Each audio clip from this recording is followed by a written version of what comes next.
Alaikum wa rahmatullahi wa barakatuh. Brothers and sisters, how are you? I'm having a bad hijab day. It's all looking wonky, but there we are. It doesn't matter. It's life. How's your fasting and how's your health? Inshallah ta'ala, in these crazy days of Coronaville, we pray that you're in good health and loving this atmosphere in Ramadan just the same, wherever you are. MashaAllah, tabarakallah, the extra time in prayer, it just changes our aspect, doesn't it? We connect with the reality of the way things actually are. Special guest today, a brother that I've known since before I was Muslim, and is actually really part of my journey to Islam, mashallah, tabarakallah. One of the, I'd say, the premier activists for the Muslim community in the United Kingdom. And by activist, I mean someone who wants the Muslims to thrive and do well. Someone who is committed to seeing that the poorest are always looked after.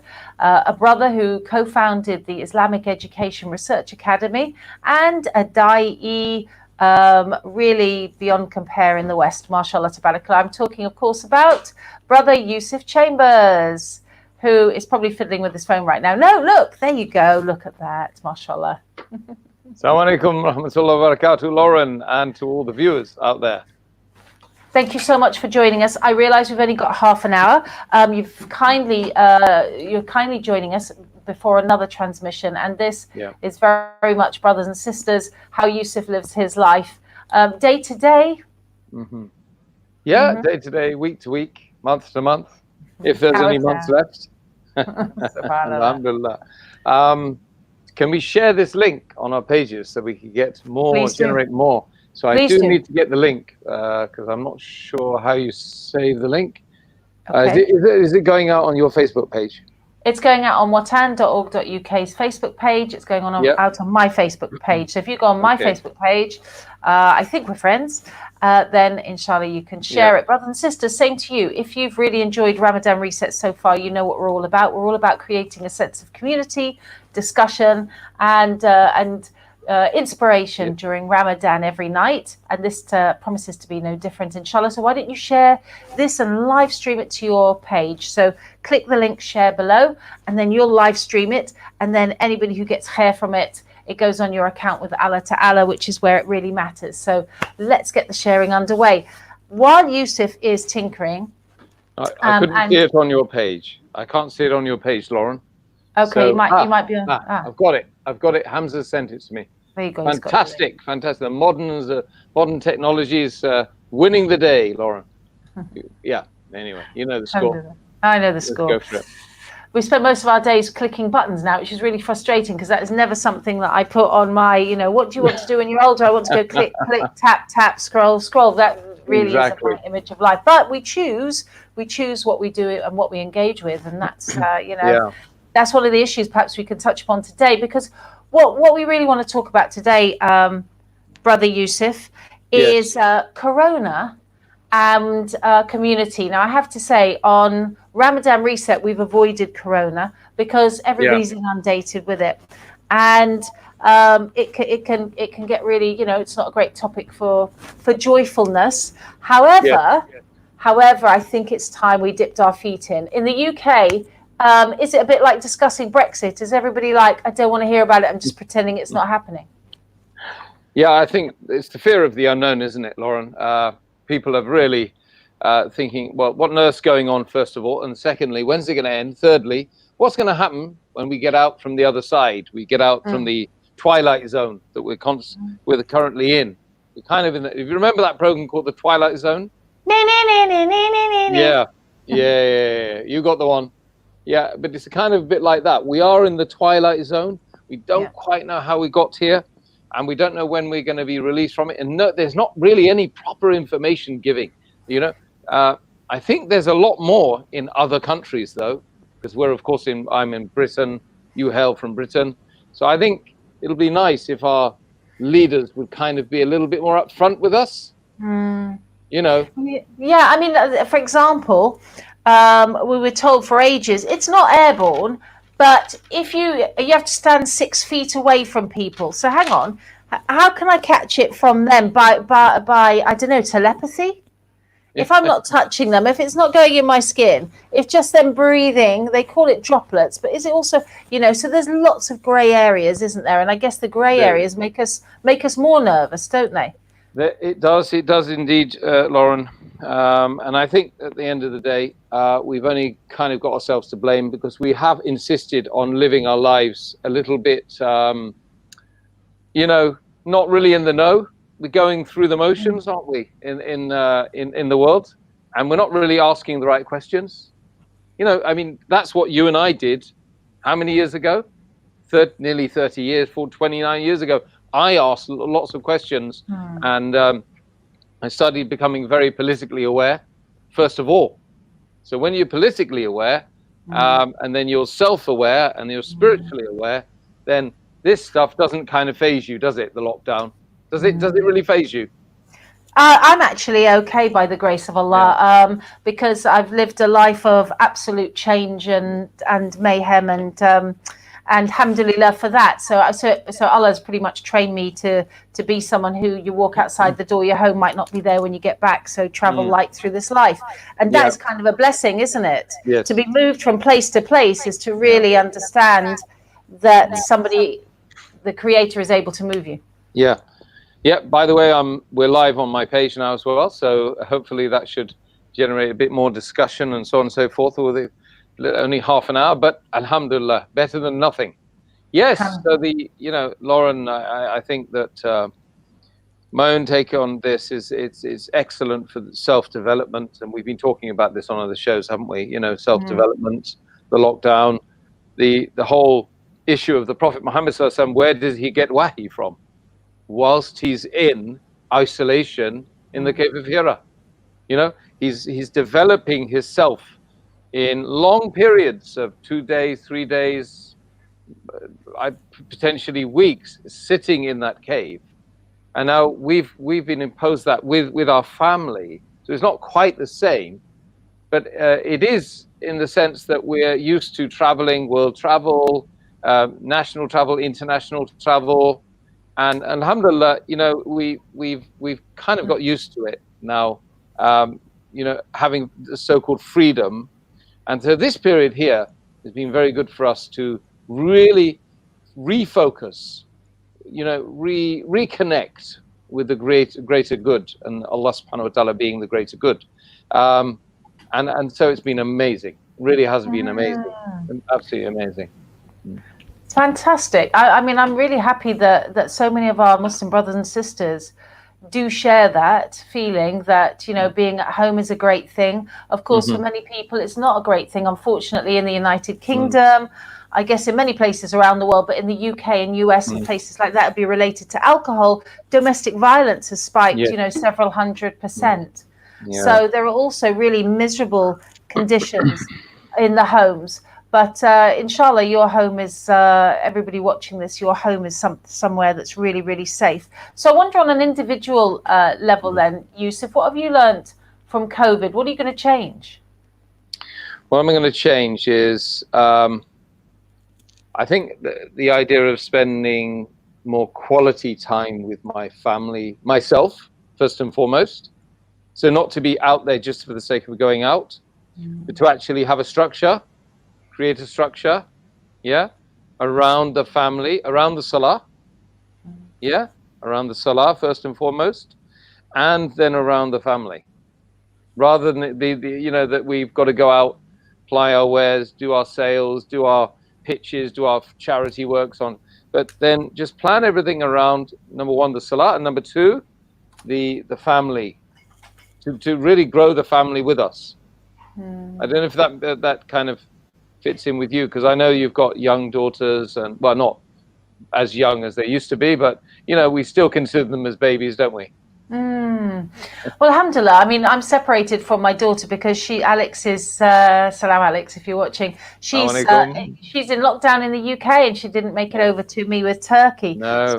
But thanks be to Allah Ta'ala, every day we speak for 1 or 2 hours, and it's that thing of, if you're cooking, have one of the children with you in the kitchen. If you're with your family, if a husband, make their time for those really good conversations, those quality conversations with your wife. you know, sometimes we can always be on the phone with somebody else who isn't in the room. Now, I remember when mobile phones were just kicking off in stores. And do you remember how, that's true. I wasn't going to mention that. That's a very good point. I did. I pulled you up on it about 5 years ago. About 5 years ago, bless you. But here's the thing. It was only 5, yeah. It was only recently. Well, brothers and sisters, what I'm talking about here is that because Yusuf Chambers is so well known, and because he tries to do so much good and does so much good, that and maybe this is reflected in your life as well, if you're watching, right? Is that you have 25 groups, and those groups have 25 groups, and your friendship group your real friendship group is small, but the group of people who want to know you is very large. And so we end up giving minimal time. I find, may Allah forgive me, I've ended up being rude to as many people as I can all the time. Yes, Lauren, we've got to choose our priorities. We've got to have a list of priorities, isn't it? A list of people who we need to engage with. The Prophet Muhammad ﷺ was actually guilty of that once with the Abasa wa Tawalla, that Allah subhanahu wa ta'ala said he turned his back. He remonstrated with him. He said, look, don't turn your back on this person. You don't know where the khair is. So even the Prophet Muhammad ﷺ had that issue where he was talking to some leaders. A blind man comes to him, knocks him on the shoulder, or was waiting behind him, and he kind of turns his back slightly, saying, look, I'm engaged in a conversation. Because the Prophet Muhammad ﷺ used to, always engage fully, head to head, shoulder to shoulder, like that, chest to chest. That was his way of saying that, don't interrupt me, because nowadays we just interrupt each other all the time. I've probably done it on the show 3 times already, Lauren. May Allah forgive me. But, so knowing the list of priorities, of in terms of people that we need to engage with, and what's the benefits, what's the overall benefits. We only have a very limited time in this world, Lauren, right? As you know, and none of us know when it will end. This is the problem.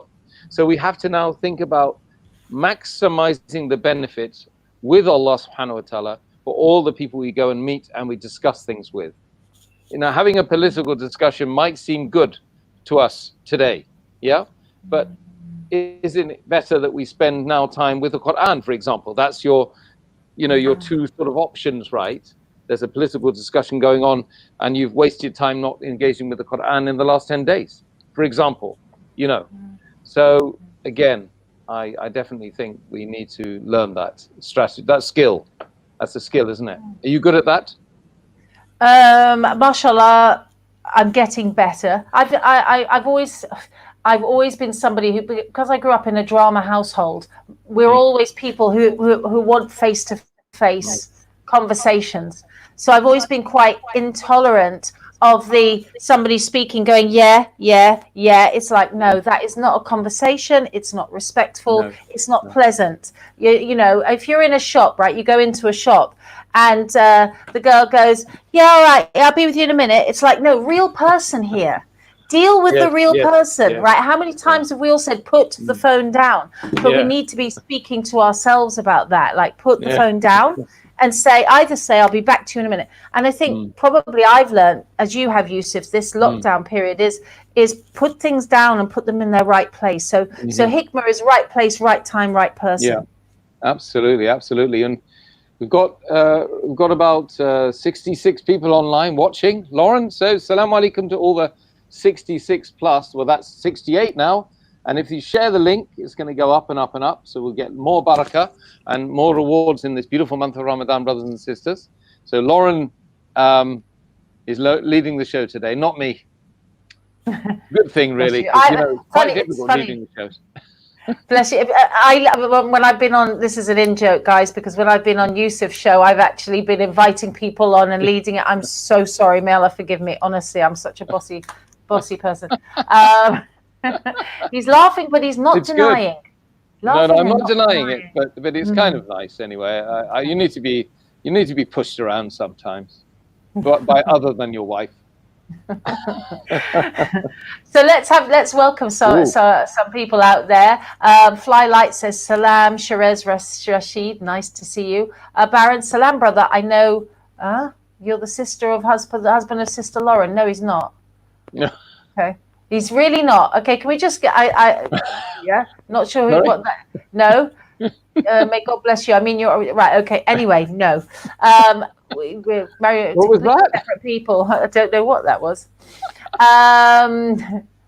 We're not. Never mind. We're just from the same community of believers, and we share the same background, mashallah. So engagement. So tip number one, then, really, brothers and sisters, that Brother Yusuf is putting forward is engaging with our families. That sense of quality time that we're going to take away from this. And what about community? I mean, it is a scary. It can be seen as a scary time. I don't do scary times. I just do like, oh, this is interesting. Look at anti-Asian aggression all around the world. Chinese people who look Chinese, Malaysian people getting punched in the face on streets in Paris and London. And that rise in fear and stigma, where do you see that going? Well, unfortunately, the way these societies function is you've always got to have the other. You've got to have a group that will be otherized.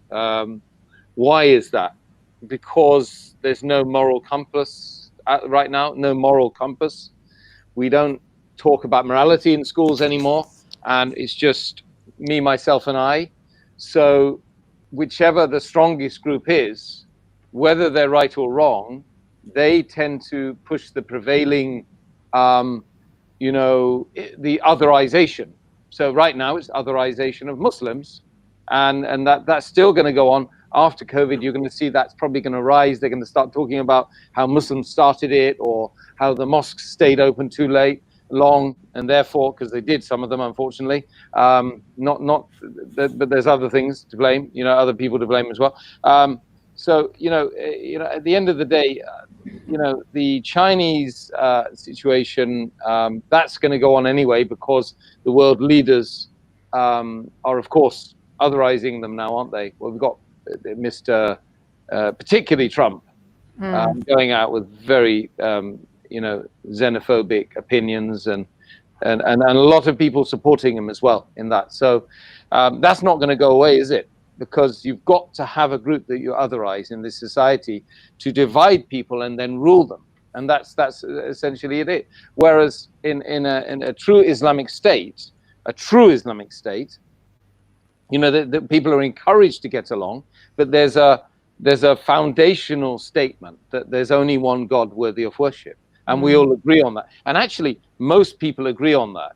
It's only in these latter years, where we've had a massive rise of, people being labeled as and saying that they're agnostic, they don't understand who God is. Agnosticism is probably the number one faith, really, in the West, isn't it?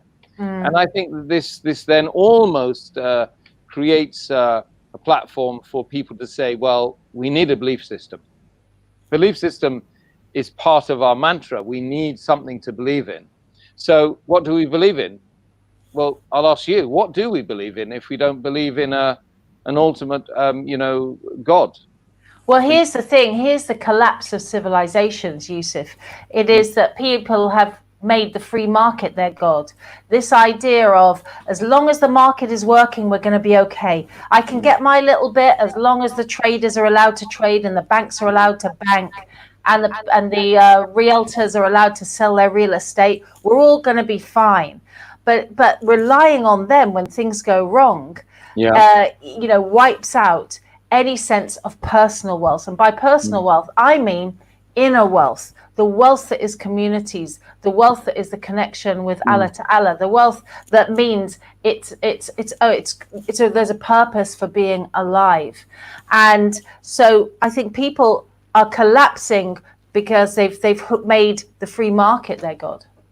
Yeah, I was just thinking, as soon as you said that, I reached for the phone to find a statement in sort of Ankabut. The Ankabut is the of course, the spider, Al-Ankabut, the spider, and it's within the surah of Ankabut.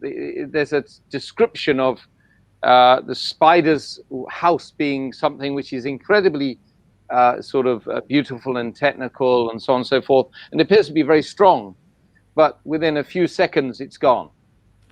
And this kind of COVID situation has reminded me of that. You know, the Dar al-Ankabut, or the Bayt al-Ankabut, the house of the spider. It's something which is extremely, you know, it looks beautiful. It looks quite strong, probably to the mind's eye, but unfortunately it's extremely weak. And that is what Allah subhanahu wa ta'ala likens anything else that we worship to, you know, in that there's a sort of there's an analogy of the house of the spider. When you worship other than Allah, it's like you rely upon that Dar al-Ankabut, the Bayt al-Ankabut, and when somebody puts their hand through it, it's finished. And literally within a few seconds, oil prices plummeted to $30, and it actually went negative at one point. So they wanted to give it away. It actually went negative. It was valueless. Suddenly, you know, and if you think about it, you know, money itself, you know, fiat currency, pieces of paper, promissory notes, they absolutely have no value whatsoever. If suddenly there's chaos ensues, it's not quite chaos at the moment, but if it was to get ramped up and there's a wave 2 and suddenly everyone stops believing in what the government's saying, when that's quite easy to find out, you know, to believe in Britain with Boris Johnson and so on and so forth, or Trump, you know, then suddenly the house of the spider disappears. It disappears. The interesting thing, of course, like you touched upon, Brother Yusuf, is that to the spider, those wonderful threads are so strong, and actually scientists have studied it, the strength per, I don't know, millimeter of power of those, and they're like the same strength proportionally as those that hold up the Severn Bridge, or a bridge in California. They're that strong for what they can do. And yet the reality of the situation is that in the universe around the spider, they're meaningless, worthless, and can be broken in a second. I mean, you know, I sometimes, I don't know if you guys have ants in your kitchen in the summer. We're in a hot country, so we have that. And you just see how easily, when you brush them away, they've had their little plans, they're on their recce to go and get some food, and it's over. It's over. But they're incredibly strong. If you knock one off, and we've unfortunately done that, we don't have the power to speak to ants, do we? So we have to kind of deal with them. They actually fall, and you know, they fall in the equivalent of falling off the Empire State Building as a human, and then it's like they just crawl off. So it's incredible, the design of Allah subhanahu wa ta'ala. All of these things, if you start to reflect on them. But certainly the parable, or that analogy of the house is so incredible. It really is. I mean, the Quran is just amazing. It's just awash with all of these different things which will, anyone who's thinking, anyone who's got the ability to think about their situation right now, and they read the Quran, they read that, they'll understand COVID-19. There it is, right? It's happening. Yeah. So incredible. That's why we need to re-engage with the Quran in the month of Ramadan. I'm sure you've been doing it. I know you have, Lauren. And we need to do a lot more of that. The second bit is there's a lot of women out there who are extremely abused, oppressed, and extremely in need of some form of support. It's a spiritual support they need, but they also need the community. And we're talking about the community. They need community to get much more involved. We're very good at sending money abroad and just putting it in a black hole. But there's thousands of women, and I'm sorry that they are terribly oppressed. I've heard so many bad stories recently. And literally, it's almost slavery, modern day slavery. And being beaten, abused, sexually and otherwise terrible things, and you know, and they don't feel that they've got an outlet to talk about it. Now the Ummah and the Prophet Muhammad's way, of course, was to elevate the status of women from being nothing, animals. Actually, they were animals at the time. They were considered as not human. That's why they would bury the children, the unwanted female children alive, because it was a disgrace if you had children who were girls. And interestingly, we don't often think of Mecca at the time. If we transpose Mecca of the time to today, the women were going topless around the Kaaba. The average state of a woman was to be semi-naked at all times and excessive. Do you think they weren't abused in the street? Do you think they weren't manhandled? It was just taken as normal. You either belonged to one man or a group of men, and you were bought and sold between them. And then Islam comes and says, cover up, and gives that dignity. And the men must have been furious. I mean, you know, it's like, you know, men in the West going, hang on, you mean she won't be wearing the crop top and the short shorts if she comes to Islam? Well, that's rubbish. But, you know, Lauren, this one side of it is yes. The other side of it is that they haven't got this issue of having to deal with women as though they're an embarrassment anymore. So, and they've got their women in their household, their mothers, their daughters. How are they dealing with that? So Islam manifestly, stops that oppression and actually gives them a status which is actually higher than the men in many respects. In many respects, is high, considering where they were. You know, from down here somewhere, and you know, suddenly it's like that, isn't it? And the man then has to give half his earnings to her, and she's allowed to have all of her own earnings. She has property rights, she has inheritance rights. Unfortunately, that is not manifest within our community at the moment. It's still not good enough, and there's other issues. There's issues of, you know, there's so many women that because they've had one child or they're divorcees, they can't get married. Literally, no one cares. You know, I'm very disappointed actually. We need to have a moratorium on this world discussion group. This is a forum to say, look, what can we do to elevate the status of particularly divorcees with children? You know, they need to have a special pot that they can gain access to education, to empower themselves and their children, and even, you know, a sort of pooled resource of people that are prepared to marry divorcees. Because I see that as being a major disaster in our community. A lot of them will end up either hating Islam, hating the Muslim community, and encouraging their children, and then that has a knock-on effect. That there's a whole bunch of, sorry to use that term, ex-Muslims, you know, and they go out there and peddle their horror stories about, you know, what Muslims and Islam did to them. So yeah, do you get that, Lauren? Do you think, being a woman, of course, you can talk more about that? Well, I of course, divorcees get either ignored or offered dodgy second marriages, and by dodgy second marriages, I mean not with men who are suitable for first marriage, much less the second marriage. So that really is an unpleasant state of affairs. I'm really aware we've got about 7 minutes of your time.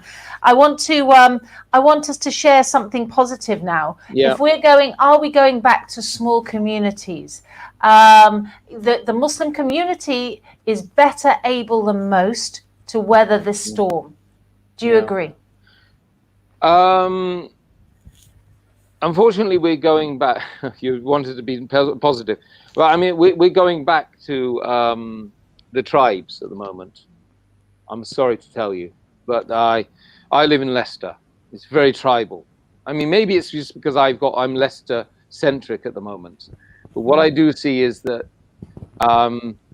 they do live according to, you know, a community of such, but it's not the Islamic community's model that I want and you want, which is inclusivity, invite everyone, not just the people who are blood related or related to the blood related.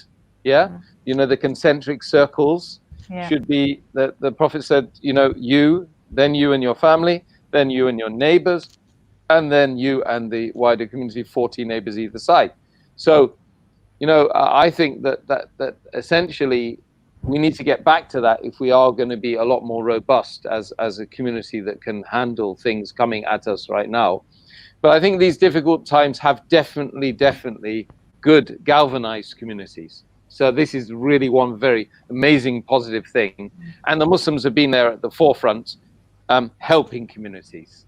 So they, yes, in that sense, their deen tells them you have to go out and help your neighbors. You have to go out and help the needy and the poor, the elderly, the frontline workers in the NHS, because they're oppressed in a sense, you know, by not having PPE and not being supported. So we've been going out there and doing that. Yes, so the Muslim community have come to the fore in that regard, but I'm a bit worried and hyper skeptical about this whole issue of them getting now very tribal again, which is what the Prophet Muhammad ﷺ came to change. He came to take away tribalism. So we've got a comment here from Flylight. It's not tribal where I live in Durham. Having said that, it's a small Muslim population. I know some places in Wales they have nice kind of mixed communities as well. And it seems like when you go into a masjid, remember that, guys, subhanallah, the more mixed the community, the more beautiful it feels when you go in. That's how I've always felt. But then, of course, my community is Islam. My community is the Ummah. Yeah, absolutely. Absolutely. Genuine. So, no, it's positive. I'm just saying, how can we improve? I think I should have said that, really. How should we really improve? Alhamdulillah. And that is by following the model of the Prophet Muhammad ﷺ and seeing how he was able to galvanize all the different tribal factions and bring them into one, bring them under the one banner of Tawheed, of understanding of essentially their fitrah and living their fitrah out, which is beautiful istislam, to submit to Allah subhanahu wa ta'ala in the understanding of the earliest generations. And that's what it's really all about. Jazakallah khair. Thank you so much. Brother Yusuf, you're on somewhere else at 6, so I'm going to let you go and say Jazakallah. You'll be back with us in another week anyway. And may Allah Ta'ala bless you. Stay blessed, and salams to your wife, Mers. Wa alaikum assalam wa rahmatullahi wa barakatuh. Take care. Assalamu alaikum wa rahmatullahi wa barakatuh. I'm going to stay on for a bit, brothers and sisters. I'm going to take your comments, and I've got some things I want to say on a positive note, some thoughts that I've been having about the meaning of community. So Mohammed Zakaria, thank you. He says, thank you both for this live and all that we do in the field of dawah, which, believe me, is not enough, but we try, bi'idhnillah, may Allah accept it. And you saw the Sheikh Fayed Al-Kandari guided through the Quran series. Do go and watch that series if you haven't seen it yet. I'm glad everybody's enjoying it in the timeline. Jazakallah. Ruma says, I feel we Muslims need to educate all the community and let go of cultural beliefs and follow Islam. So there's always hair in Allah Ta'ala's situations. And I've been thinking about this. I've always lived in mega cities. Well, I grew up in one anyway, in London. Has like, I don't know, 18, 19 million now. And I lived in a suburb. So what are suburbs? Suburbs are small villages. So actually I've always been attached to a big city, but always chosen and been guided to and able to live in the suburbs, and that's given me a glimpse of how difficult it is to interact in a super city. These structures don't work. They dehumanize us. Desmond Morris, who was a famous sociologist. Anyway, he studied communities. He wrote The Human Ape, interesting book, not something we'd necessarily buy into, but anyway, it's still an interesting book in the 1970s, 60s, 70s. And he said that they were finding that emotionally, intellectually, spiritually, you can only realistically, the human being, between 50 people a day and maybe 60, can they make eye contact with and acknowledge? Okay, so hello, how are you? Hello, how are you? So if you think of yourself going on the train, maybe you see somebody you know, and then you acknowledge the person who takes your ticket. In a day in a city, it's actually way over that, and you end up by the end of the day ignoring anybody. It's that situation where the first beggar that comes over, you're like, subhanallah, here you go. Second beggar, oh, I'll try. By the third or fourth, we get fatigue.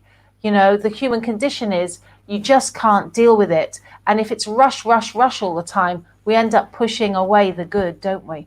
We end up pushing away the good. What do you think about that? I'm thinking that because of Corona, bi'idhnillah ta'ala, that those choices of being outside have been taken away. We're really looking now at choosing who's in our lives. And we're really aware that, for me personally, all of the other discussions and groups and things that maybe were feeding into a sense of self-importance are not important at all. That they become background noise. And that then every time we have to ignore one of those WhatsApp groups or somebody who's calling, you get a text and you go, oh, not now, and you flick it, right? What are we doing? Isn't that the equivalent of actually slamming the door in somebody's face, only they don't know it? What does that actually do to our hearts? That's what I'm asking myself this Ramadan because of this seclusion. Who am I to just casually flick who can get in touch with me and who can't? It makes us feel arrogant, like this control of our universe because we control who has access to us. This is our priceless PA, our personal assistant. And we're constantly saying, not them, not them. Yeah, okay, let them in for 2 minutes. We've got too many people that we're in touch with, too many meaningless interactions. And maybe Allah Ta'ala wants us to review that. And as Muslims, make everything meaningful. I was trying to say to Brother Yusuf earlier that in my family, because we come from an acting family, we always tend to speak face to face. My mum used to say to me, because she'd be cooking, and I'd say, look at me when I'm speaking. To do with drama, but actually paying attention, looking in somebody's eyes when they're talking. Look up from the plate when somebody's, Actually, I know that Muslims don't like to speak and eat. Is that right? You like to eat, then speak. I think that you can text me if that's right. Let me know. Is that correct? But generally speaking, we're dividing our attention all the time, Allahu Akbar, with the outside world, our inner thoughts, and then the people who are really trying to get hold of us. So bringing myself to account this lockdown, this coronavirus reassessment, I've taken myself off a lot of groups. Have you? I've just backed off and said, because I'm ignoring you all the time, it makes me feel you're lesser. And that's really, really dangerous. A'udhu billahi minash shaitanir rajim. Because every person is priceless. Everybody matters. Each interaction, if we can make it meaningful, will count for us on the day of Yawm al-Qiyam. And if we ignore people, or we have so many people that we feel we have to keep in touch with, I felt that I just felt rude to everybody all the time. Like, I can only give you 2 minutes of my time. You'd never say that, but it's like, yeah, gotta go. When somebody says gotta go to you, and you're like, all right, see you then, don't bother. Seriously, don't bother. You're so busy. Who do you think you are? Subhanallah. So I pray that the first lesson that we may get is engagement. Engage with those who matter. Subhanallah. Engage with those who matter. Give our time freely and meaningfully. Allahu Akbar. And secondly, and this was the point that Brother Yusuf made, and it's not necessarily in this order, engaging with the Quran in a way that actually affects how we behave. So I love that Brother Yusuf Chambers tonight, he brought the Surah Al-Ankabut about the spider, and about how everything we've built around us, our homes, investments, have you got those? Lucky you. Car, work, all of these things that connect us. They seem really, really powerful for a bit. I've worked really hard. They're really meaningful. But to the significance of the universe and to Allah's plan, they can be washed away in a second or rebuilt. But it's up to Him. And we aren't this huge monopoly, this huge power in ourselves. We are not the center of the universe. Allahu Akbar. I've got some comments. Would this be part of your Muslim Central podcast, Sister Lauren? That's a nice idea. Thanks, Mamadou. That's a nice idea. So I've got a podcast on Muslim Central, and I haven't updated it for a couple of years, actually. But maybe we can draw down some of the audio from this and do that. I'll consider that. Jazakallah. Ruma says friends and family and people who care are important, so we should engage with those who matter most, and really give that time. Really give that time, even if we have 5 or 6 people, and we're blessed. Let's be honest, because you may be watching this now, and I've been in this situation in my life, and you think I have nobody. That's never true, by the way, because you always have Allah, but there's always people who want to be close. But have we pushed them away and ignored the signs, or been disassociating ourselves somehow because of our own issues? Don't do that. Don't do that. Seek out good, inshallah.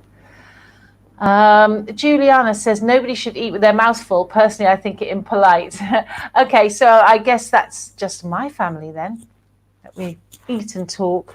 But no, since coming to the Muslim community, I've definitely noticed that there's eating time and then there's relax with tea, chatting time. So thank you. I'm going to try and implement that in my life, okay? Because I'm always trying to get my husband to talk to me.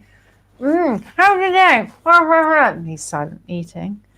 And then he'll speak later. So maybe he's trying to give me a little lesson and a dab there. Okay, right. I'm taking away a lot from this today. Thanks, guys. Khalid says, SubhanAllah, may Allah bless you. Really enjoyed listening to myself and Brother Yusuf. Jazakumullah khairan. Remember, brothers and sisters, we're all in this together because we're all an ummah. We're all interconnected. Every time we make salah, somebody just down the road is also making salah, and 100 miles away they're about to make salah, and an hour away they're just going into sujood, and 2 hours away they're just starting their salah. So it's a constant 24/7 of worship around the world. We're all interconnected. We're not alone. That energy, that power, subhanallah, the words of Allah Ta'ala that we say late at night. Subhanakallah wa bihamdik. La ilaha illa anta subhanaka inni kuntu minaz zalimin. La hawla wa la quwwata illa billahi al-azim. There's so many powerful phrases out there that we can be using.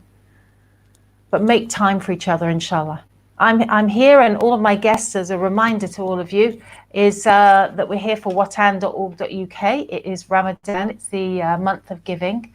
And please do, if you can, make a donation to watan.org.uk. They're collecting for Syrian refugees. Let's not forget our brothers and sisters who have been almost a decade in the most horrendous war since 1945, since the Second World War. Absolutely obliterated whole parts of their society, and millions cast into refugee camps, and wandering tragically the forests of Europe with nowhere to go, drowning in the seas. So please do not forget our brothers and sisters in Syria. We're sending this time food baskets with all the food that they need for 4 weeks for a family of 6, lentils, beans, oil, flour to make flatbread, and water. Water is absolutely essential if you're in a refugee camp, not to have to go to the tap. Imagine you've got a family of 6, just to have that supply of water for a month that we take so much for granted. And for me, especially as a woman, the hygiene kits are really, really meaningful. So they're there as well. So the food and water, £60, the hygiene kit is £40. Together, that's £100.